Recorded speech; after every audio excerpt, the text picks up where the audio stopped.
Salut Jedi, bienvenue dans le module 2. Et dans cette section, on va parler des échanges centralisés et décentralisés. On va commencer par expliquer qu'est-ce que c'est un échange. Ensuite, la différence entre échange centralisé et décentralisé. Et ensuite, petit 3, on va parler des avantages et des inconvénients des échanges centralisés ou décentralisés. C'est parti.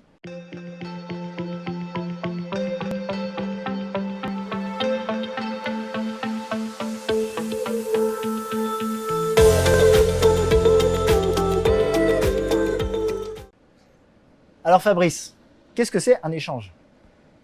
Eh bien, quand on décide d'acheter des crypto-monnaies, il faut qu'on aille quelque part. Et les échanges sont en fait des business qui ont souvent une interface, qui ont un site internet en quelque sorte, ou une API sur votre téléphone, qui vont vous permettre d'accéder à ce service. Donc, si vous voulez échanger des euros ou des dollars, ou peu importe votre devise, vous allez avoir besoin d'un échange pour, en anglais on dit on-ramp. To on-ramp, ça veut dire pour emmener votre argent fiat ou l'argent euro dans le monde digital. Un échange va vous permettre exactement de faire cette chose-là. Ensuite, comme tu le disais, il y a différentes, on divise en deux parties importantes, les échanges centralisés et les échanges décentralisés. Alors peut-être, tu veux expliquer les différences principales. Alors un échange centralisé, c'est un échange, c'est une entreprise qui a marché un petit peu comme une banque en fait, où on va donner de l'argent, on va envoyer de l'argent comme des euros ou alors de l'argent comme des cryptos à cette plateforme qui en fait garde cet argent pour vous et ensuite vous pouvez l'échanger, vous pouvez l'envoyer. Alors que la plateforme décentralisée, c'est vous qui restez en possession de votre argent et en fait c'est du code qui permet de faire des échanges, mais il n'y a personne, il n'y a pas un bureau, une interface des gens qui gardent votre argent. C'est un ordinateur, c'est une pièce de software en fait. C'est une pièce de software, c'est une pièce de code. Et du coup, donc ça c'est la différence principale. Nous, on voulait vous présenter les deux parce qu'elles ont tous les deux des avantages et des inconvénients. Est-ce que tu veux en parler un peu, Fabrice? Absolument. Donc, déjà, si vous êtes un nouvel investisseur et vous voulez simplement acheter un petit peu de Bitcoin ou un petit peu d'Ethereum, en général, c'est plus facile et user-friendly. User-friendly, ça veut dire c'est d'un point de vue du consommateur, l'interaction sur votre ordinateur ou sur votre téléphone va être plus facile. Vous allez être mieux pris en charge si vous allez avec un échange centralisé. En effet, vous avez toute une équipe, vous avez un groupe support, donc il y a aussi des êtres humains qui travaillent dans ce business. Par contre, donc si vous voulez juste acheter un petit peu de Bitcoin ou d'Ethereum, c'est parfait pour ça. Par contre, gardez bien en tête que si les régulations ou les lois changent et que d'un coup, votre argent peut être bloqué en fait.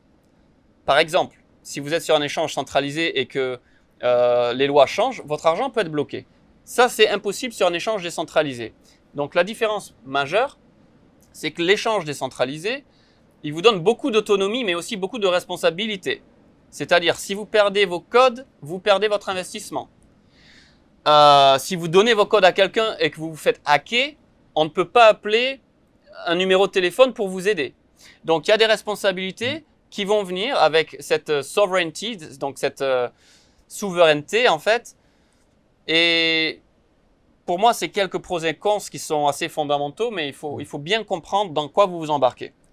Et pour ce coup, on voulait faire les deux.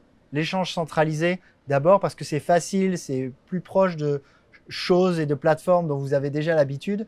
Et aussi l'échange décentralisé parce que c'est vraiment dans l'esprit des crypto-monnaies, de la blockchain qui est d'avoir sa souveraineté au niveau de la monnaie, de ne pas avoir un gouvernement qui nous autorise ou pas à jouer le jeu de la banque et de l'investissement, d'avoir des gens qui peuvent prendre notre argent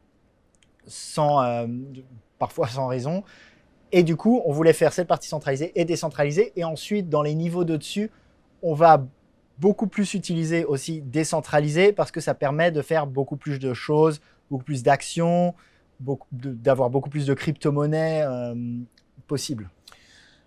Oui, donc il y a de ça. Certains échanges ont très peu de tokens et de coins que vous pouvez acheter dessus. Il y en a 50 ou 100. Alors que quand vous allez dans le monde décentralisé, là, vous avez tout d'un coup accès à des centaines ou des milliers de projets. Une autre chose importante peut-être, Alex, c'est que si vous achetez un projet sur un échange centralisé, en général, c'est déjà trop tard pour faire beaucoup d'argent. Donc, ça va être un peu une blue chip, ça va être quelque chose de stable, de sécurisé. Mais par exemple, Shiba Inu, qui a fait beaucoup d'argent à beaucoup de gens l'année dernière, vous ne pouvez pas trouver ça sur un échange centralisé. Vous ne pouviez l'acheter au début que sur les échanges décentralisés. Et encore une fois, donc, c'est deux choses différentes. Il y en a un, c'est vraiment le modèle institutionnel classique qui va attirer une certaine clientèle de gens qui ont vraiment besoin de sécurité. Ça ne veut pas dire que les échanges décentralisés ne sont pas sécurisés. Au contraire, ça fait déjà plusieurs années que la technologie existe. Il y a eu beaucoup de hacks et beaucoup de choses qui ont fait qu'ils sont solides maintenant. Ils sont même plus sécurisés, mais si vous savez ce que vous faites. Si vous savez, si vous comprenez comment l'utiliser. Voilà, donc en quelque sorte, l'idée générale, c'est que pour acheter vos crypto-monnaies, vous allez avoir besoin d'un échange. Ensuite, avec Alex, on aime bien utiliser les deux pour des propos différents. Mais 80 ou 90% de notre argent à nous, il est sur des échanges décentralisés. Parce que c'est vraiment, comme tu le disais, dans l'esprit de la crypto, c'est la décentralisation. Voilà. Donc, ceci conclut cette section et on vous retrouve dans une minute.